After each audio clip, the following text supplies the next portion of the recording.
Good morning. It's Friday, January 16th, 2015. This is Tech Talk Today, episode 118. My name is Chris.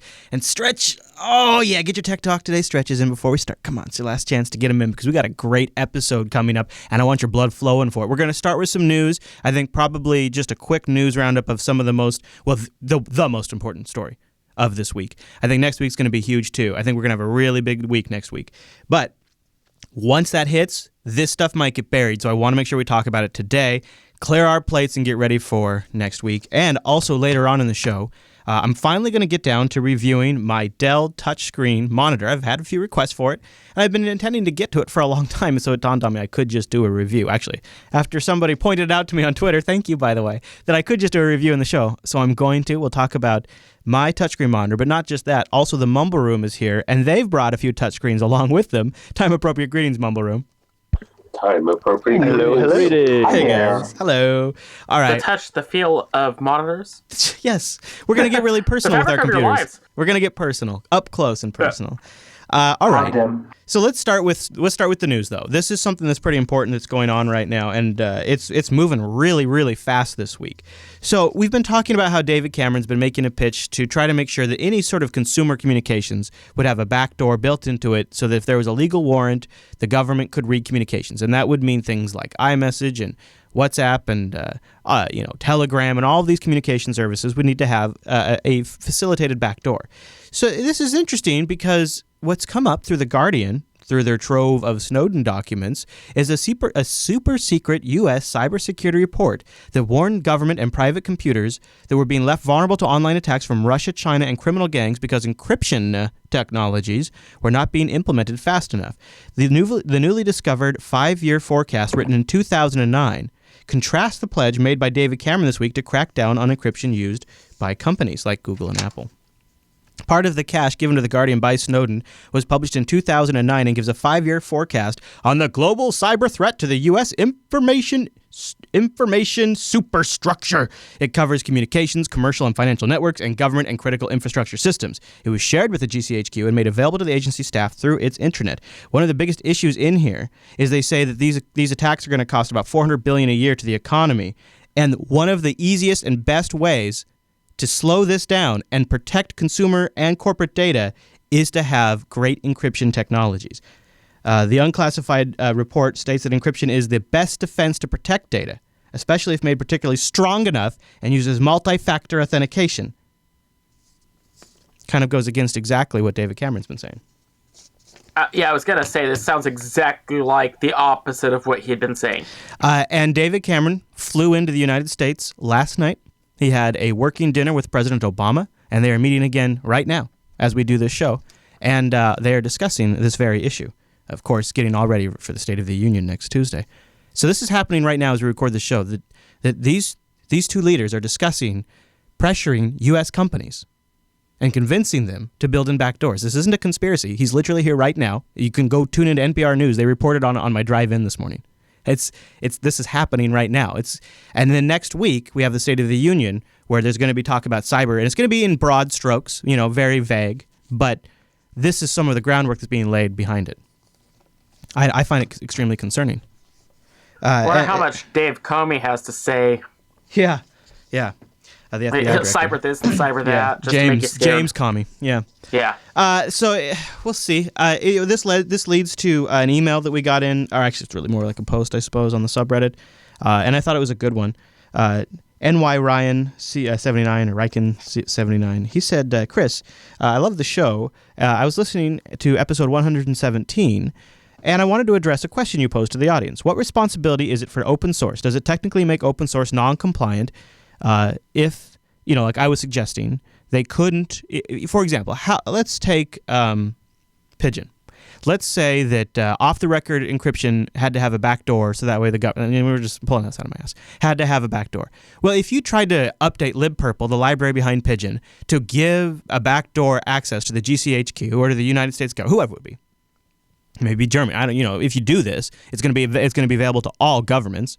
So, what sane open source community wouldn't then just immediately send in a pull request to have that removed? Patches would be submitted to close the back door, right? So this would be almost enforceable with open source, is what I was suggesting, which could maybe ergo ban open source for certain uses. Well, here's what his thought was on this. He says, I think open source doesn't have a responsibility to comply with SOPA, and I really don't think there's any serious questions there. So he's taking the SOPA example and saying SOPA is a U.S. law which doesn't have jurisdiction outside the U.S., and open source isn't unique or restricted to the U.S. It's developed all over the world, right? So for me, it seems that the question should be, how can we strike that balance between law enforcement catching the bad guys and giving up our freedom? I think that open source is the balance because it does protect our freedom, not just in the tinkering and using and redistribution of the code, but in its freedom as in for protecting your rights to privacy, free speech, persecution. I think that free and open source is the right tool to keep our free society just that, free.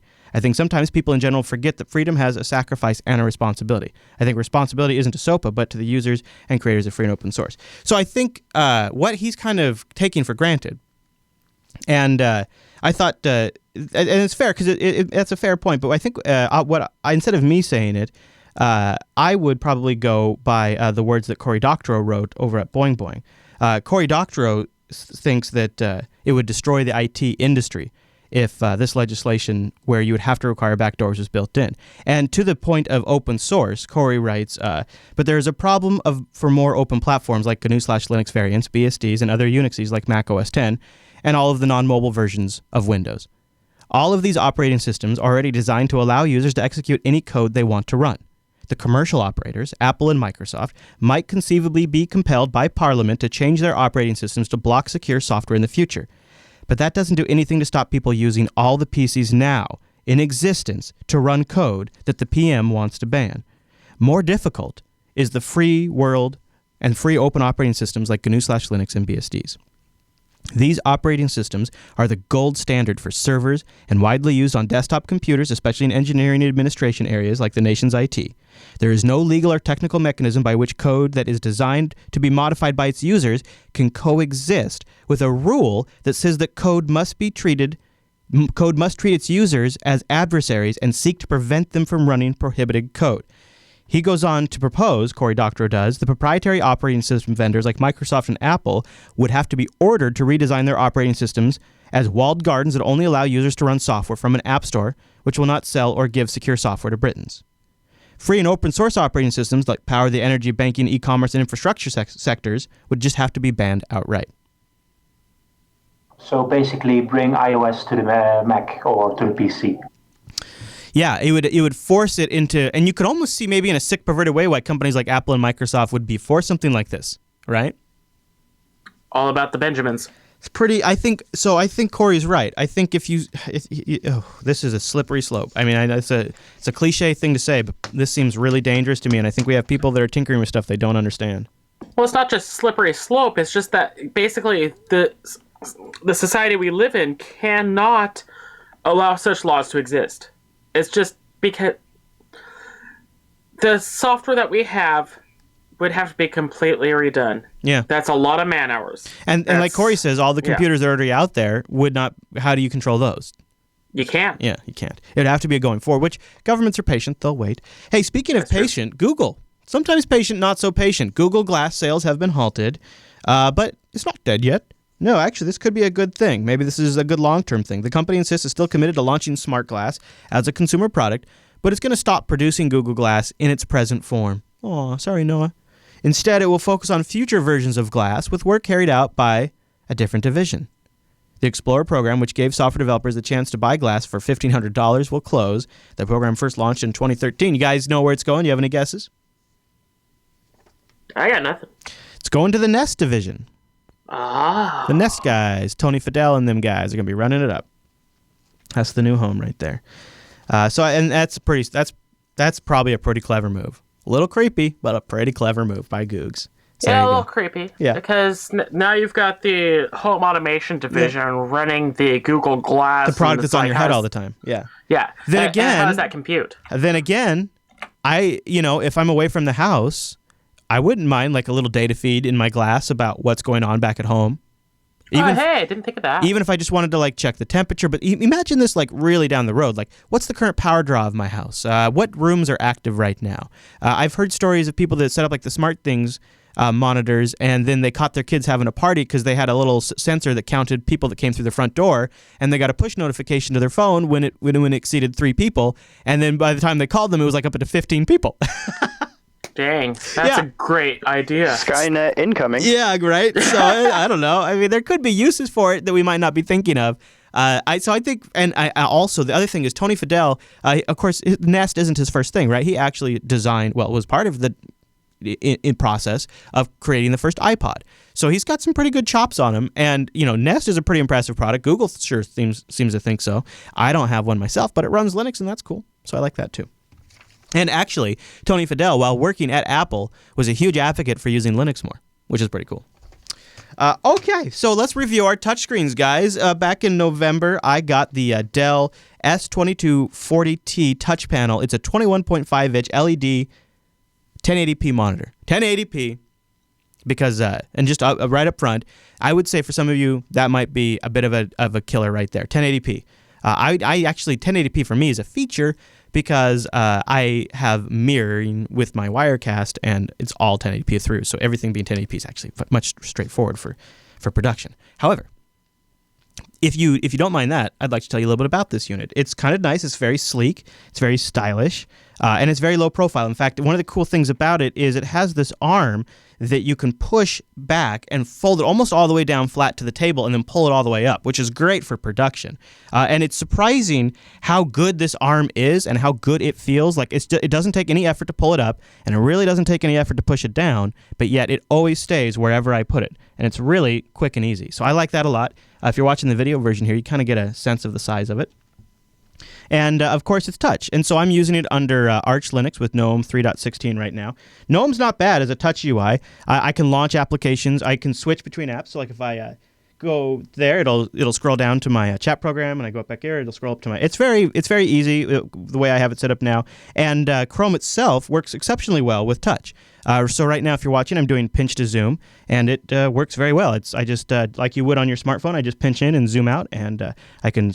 push to scroll, I can scroll up, and it's very responsive, and I have GPU acceleration turned on in Chrome as well, so it scrolls just like it would on your smartphone. In fact, if you get going really fast, sometimes it can't even render the page all the way, and so it does the checker box, and then it renders it as fast as it can, but it does a little GPU buffer over, so it actually, right now, Chrome is rendering above and below what I have in the window early in the GPU, so that way it just slams it on the screen as fast as I can. That's very satisfying when you're doing it with your hand too, because it really feels like I have direct control over the surface of this. It's very responsive. It really feels like it's locked onto my finger. A lot of the apps are like that. Qt apps under GNOME are pretty hard to use. All right, so I'll tell you a little bit of my specs, and then I'll hear your guys' opinion about yours. So the way you hook up the touch screen is it's a DVI in and then a USB cord back to your rig. Once you have that USB cord hooked up, it shows up as a human interface device, and if your OS has built-in touch support, you're good to go. So that's really nice. I think it also could use HDMI, but I'm using DVI. So yeah, again, it's 21.5 inch. It's using LED, 1080p, 16:9 aspect ratio, contrast ratio of 3,000 to 1. It has a pretty good response time. It's not great. Typical is 12 milliseconds. The mode I have it in right now is like a long lifesaver mode because I have it on 24/7. So it's at 25 milliseconds. Not great, but I'm not using it for a ton of gaming, so that's okay. I'll tell you about the bad, and I'll tell you about the good. First, because I'm a picky SOB, there's a gap. There's a gap between the glass and the display. Like if I look at it from the edge, I can see, the display is not up against the glass. And that's because they have the touch digitizer and things like that. Not a practical issue at all. From time to time, when I'm feeling a little bit like a hipster and I'm looking at it, I'm like, I wish that gap wasn't there. But it's not a big deal. There's no light spill or anything like that. On Linux, if you unplug the USB while your desktop environment is active, stuff just goes crazy. All your input devices quit working right. Is not localized. So don't unplug the monitors, touch stuff while if you reboot, you're fine. If you boot up and then plug it in later, you're fine. If you unplug it at that point, that's when all your input goes crazy. And I mentioned the 1080p thing, of course. Now here's the good stuff. Very responsive touch. I like that a lot. Good picture. It's not amazing for 2015 anymore, but it's still a good picture. Super easy to set up. You just plug that USB cord in, and the stand, it's perfect. It's firm. It's easy to move, though. It feels a little bit like magic. So I think overall, if you're looking for one, I give it a thumbs up. All right, so Eric, I know we'll go to you first because I know you've got a touchscreen laptop and you've been using yours for even way longer than I have and played under a ton of desktop environments. So what do you think about touch support and touch laptops and how well it works? Well, in my opinion, it works extremely well as long as you've got the right desktop environment. My system, I've had since April, came with Windows 8.1. And Windows 8.1, if you ask me, isn't very usable unless you have touchscreen. So there's that. And in terms of desktop environments, I'm glad to see GNOME 3.14, I think is what you meant, not 3.16. Maybe. Yeah, because 3.16 is the one that's in development. 3.14 was the first GNOME desktop environment, GNOME shell, to have touchscreen support. Now, it works well, but it's not as intuitive as, say, Unity. Mm-hmm. Unity's had it for much longer, and Unity tends to really take the touchscreen to the next level because you can touch a window with 3 screens. It will give you touch corners and sides, so you can resize the window, and it gives you a target in the middle that you can use to move the window. So for me, I can move this window around by touching the title bar, but if I want to resize it, well, I can't actually resize this window, but I'll try it in Terminal. So I'll pull up Terminal over here, and you can see, because my keyboard's off right now, in GNOME, one of the things that happens when you have a touchscreen laptop, or a touchscreen in general, is, and this is a laptop, but I'm using an external monitor, is you get this on-screen keyboard that comes up, just like in Unity. So that's neat. And so now I've dragged this down because I've moved it. The keyboard goes down. If I drag the window down, the keyboard tries to get out of the way, and I can also push a button to make it slide away too, which is nice. But what gets tricky is if I want to resize this window. Yeah, see, I start. Gotta find the exact point. Yeah, it starts going off the rails quick. Yeah, there we go. I got it this time, but it's not always easy. Right. And the other thing is that one thing I've noticed just with Chrome in general, because Chrome doesn't care what DE you're using, it'll sense your touchscreen. Chrome, unless you launch it with the touchscreen, not with your mouse or the keyboard, but if you launch it with the touchscreen, it'll sense the touchscreen. If you don't, it won't. Ah, gotcha. So that's one thing I've noticed in my experience. But in terms of Linux, it works great. I mean, I've used it in KDE. KDE has some of the same limitations, and it keeps your cursor on the display, so that's kind of annoying. But yeah, I think in terms of touchscreen, I did a whole review on this in my on my blog, and Unity came out on top at that point. Mm-hmm. For my light usage, I mainly only need it in the browser, so I've gone with Chrome. Firefox, in my opinion, didn't have as good as of touch support. No, it doesn't. Needs a special extension in order to work properly. Okay. All right, who else in the Mumble Room wants to review their touch device? I've had one for a bit. Tell me about it. I have a feeling Eric's had his for a bit longer, but I bought this off of a friend when I was in high school. I got it for like $70. It's a little Dell Inspiron Duo touchscreen netbook. Okay. And when I got it, it came with Windows 7, which is an okay OS to do basic stuff, but it's just not touchscreen ready at all. Yeah, right. Right, yeah. So, a friend of mine, bringing back one of the things I stated in the past, saying if I ever get a touchscreen computer, I'll try Windows 8 again, decided to be a smartass and bring it up. So I put Windows 8 on it, and I went back to school the next day and went, all right, I'll be honest with you. Windows 8's a lot better on a touchscreen. Yeah, I bet. Like, it actually made it usable. Because I was a beta tester for Windows 8, and I couldn't do it. It was too much. You kept wanting to touch the screen, and you can't. So once now, I got this, I just played with it, and I liked it. How is it, though, once you drop out of the modern UI? Is it back to like Windows 7 was, or is it still better even outside modern UI? It's a little better outside of it. The problem is because of the old hardware of this thing, a lot of it's not supported really. So like calibration I can't do, so I'm stuck with the stock calibration. So sometimes you got to hit the X like 5 or 6 times to close a window. All right. And you say it's on, and so you're keeping it with Windows 8, and you said it was a netbook. Yeah, it has a screen that flips over, and I can shut it flat. That's cool. So it's kind of like a tablet it's too. like a reversible laptop, essentially. Yeah, which is good because the keyboard stopped working about like 4 months ago, so it's just a touchscreen now. I've tried a few Linux distros, and because of the age of the hardware, I have to download like the older versions of Unity and older versions of other things. I'm tempted to try Ubuntu Mate. Somebody brought that up the other day. Yeah, that'd probably be interesting. Anyone else in the Mumble room have any touchscreen experience? I have a ThinkPad Yoga. Oh, I'd love to hear about that. Well, it actually has a major flaw with the screen in that it has a ghosting problem with the LCD.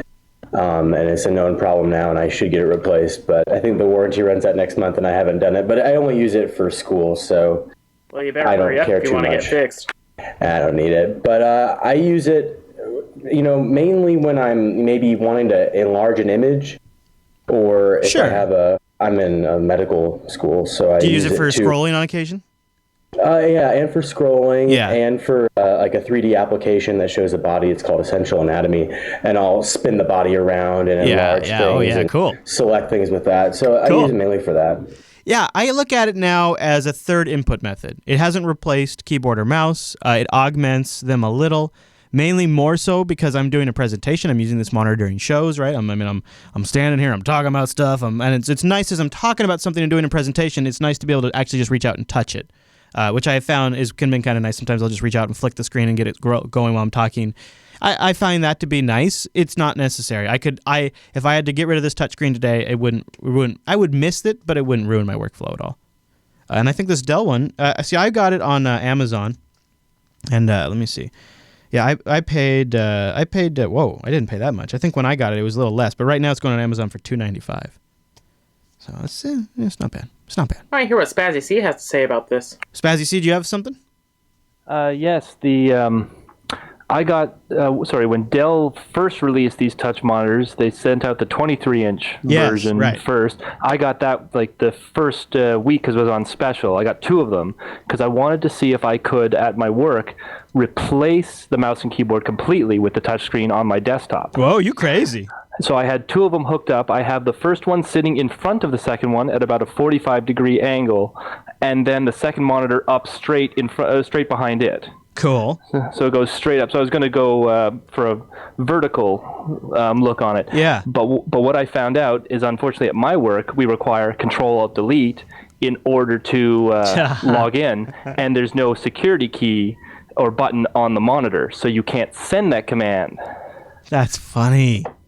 That so is I funny. still have my mouse and keyboard. Right. Q, you had a question for the group? Yes, what has been said so far. Just regarding presentation, can you actually swipe them through the presentation? That through a would be slide. really cool. Oh, I've never tried it. I've never tried like a presentation app. Okay, but not something like an open office as an extra functionality or something. That would be really cool. You could always just touch the next area on the screen too. It's not as fancy, but you could do that too. Yeah, fair enough. Yeah. So the second question, you said that the experience in KDE was not as good. Oh, well, Qt apps was not as good. Mm-hmm. But I believe that active Plasma has been out for quite a while Oh, of now, course. so Yes. There are definitely. I didn't mean to imply that it was a Qt limitation. I meant the apps I'm using are not designed for it. Here's the other thing about that is that with KDE Plasma Active, it is out, but it is kind of dead in development with Plasma 5 coming out, which is supposed to automatically scale with that. Now, that said, if you want to use touchscreen, it doesn't have gesture support for touchscreen yet. Okay. So it will be built in KDE 5 then, or? Yes, they want it to be built in KDE in Plasma 5. Gotta remember, KDE is split up into like 3 components now. Just a brief aside, just super brief. I did plug it into a Mac too. Horrible. How'd that work? Nothing works. Yeah, you can't even scroll. And I know they don't care. That's not what the Mac OS is for. But like every other desktop environment operating system, at least you could use it a little bit, like to close a window, to scroll a screen, to touch an icon. Nothing on the Mac. Tap the OK button. Yeah, I was just surprised by that because the other reason it surprised me is there is like a Mac assistive touch technology that I don't know. Either way, if you have a Mac, it's not going to work very well for you. So I would just make that. It's kind of sad, actually, considering they kind of pioneered the whole touchscreen thing with the iPhone and the iPad. Well, and no, I mean, their focus is the Mac OS UI is for keyboard and mouse, and that's what the iOS UI is for. I follow it. I'm not. That's their prerogative, and I'm sure if Apple ever shipped a touchscreen iMac, they'd do their best to make it more touch friendly. But right. Okay, so I've been talking with the crew on the pre-show, and we are kind of up against a wall in equipment failures here right now. We've had a NUC in place for Skype for a long time. It does our Hangouts, our Skypes, WebRTC, the Mumble room, and the reruns on the live stream. And it's been dying on us. It's been hard locking up, and right now, I think my next step is going to be to replace it with a tower PC, so that way I can put some PCI capture cards in it, so that way I can send program feeds out to our callers. I've been trying to do that with a USB device. Hasn't worked very well. Why am I bringing this up? Because it's another example of something I'm going to have to go probably spend about $1,200 to fix. And I could really use some help over at patreon.com/today. And we actually got up to 427, which is awesome. It doesn't seem like a big deal probably to you guys, but even to see that go up one tick is nice after a week where it hasn't gone up a lot, because we pour our heart and soul into all of this stuff all week long, and it's rewarding to see that go up from time to time. And it's a way for you to contribute to the Jupiter Broadcasting Network, where we can lean on our audience's value, so that you can listen to all of our shows and get value from that. We can lean on your appreciation for that and say, please make this a two-way street and support us, so that way we don't have to go as commercial as some of the other podcast networks have gone. Now, if that's not an arrangement for you, that's fine, because we do have sponsor sources too. That's why we try to differentiate it. And I understand it's not an arrangement that works for everybody. You could still support the network, though, non-financially. Joining our subreddits, sending links out to shows if there was an episode you enjoyed to friends, and recommending it, word of mouth, things like that. Those are also great ways you can contribute to the network in a non-financial way. If you do find our shows very valuable, I would very much like to come to you and say, please exchange a little value for that. Go over to patreon.com/today. Give us the runway. We have some very big expenses coming up, some of which you know about, cons, trips, things like that, some of which you don't know about yet. And some of you know a little bit about, like How to Linux, but there's also some equipment now that we're going to have to get. And I could use some support. Patreon.com/today. And thanks to all 427 of you who do find value in our shows and have contributed in some way. And there's some Swag Club members, too, that are down. If you scroll down the page, check them out. You get different ideas where your contribution goes, but mostly, from time to time, you get awesome swag. And sometimes it's pretty cool stuff. Pretty cool. Patreon.com/today. Thanks, everybody who does contribute. And I hope you do continue to find value from our shows. And also, don't forget, if you haven't been to the activity feed from time to time, go there and watch some of the behind-the-scenes videos we post just for our patrons. That's another thing I try to do. Since we're leaning on you a little bit for support, I want to thank you. We do this show. That's why it's at that's why it's a Today page. This show is a thank you for your support, and also the videos and things we post up there. So I hope you find it valuable. Patreon.com/today. Now, all week, I've been playing Star Trek videos. And I thought I'd do commercials, and I ended up liking to actually watch the video gameplay more than the commercials, because, man, the commercials just sucked back then. And sometimes they're not even like commercials for the video game so much as like some big store opening and you can get a copy. It's horrible. So I'm going to play a clip. It's a little long. It'll probably get this episode pulled off of YouTube. But I love it. It was such a great experience as a game. It's very grandiose, very cinematic. It has the characters from the original series movies in it. And it's just, in scope, it's so grand. It was an interesting game, and I'm going to play it for you. One last thing, though, before we go. techtalktoday.reddit.com. Go there, get involved in this show, submit stories, feedback, all kinds of things, and make the show even better. techtalktoday.reddit.com, and join us live. jblive.tv, Tuesdays through Fridays, 9 a.m. Pacific, noon Eastern, and you can join our Mumble room and give us your opinion. Boom, right there. And I love the review stuff. Thanks, guys. That was great. We'll do more review stuff in the future, I think. So, Star Trek Academy. It was a game that was a lot of QuickTime sequences, but it was so grand. And you got to see the world of Star Trek in a way that this is really a long time ago. This is really before a lot of the Next Generation movies, way before DS9 and Voyager. It was early in TNG's run. And so you got to see an aspect of the Star Trek world like you were in it, like you were in a TV episode, or maybe more like a movie. Really, it felt so epic. So what I'm going to play for you, which will probably get me pulled off YouTube, is the intro and just a couple of scenes from that, because it was very grand. And for Star Trek fans, it was really a thrill. Thanks for joining us this week. See you back here next week. Bye, everybody. Enjoy the Star Trekkers and nerd out with me.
Welcome, cadets.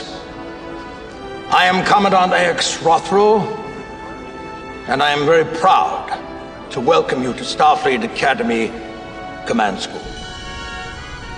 Ever since Starfleet Academy was founded, the United Federation of Planets has sought the best and the brightest from over 1,000 worlds.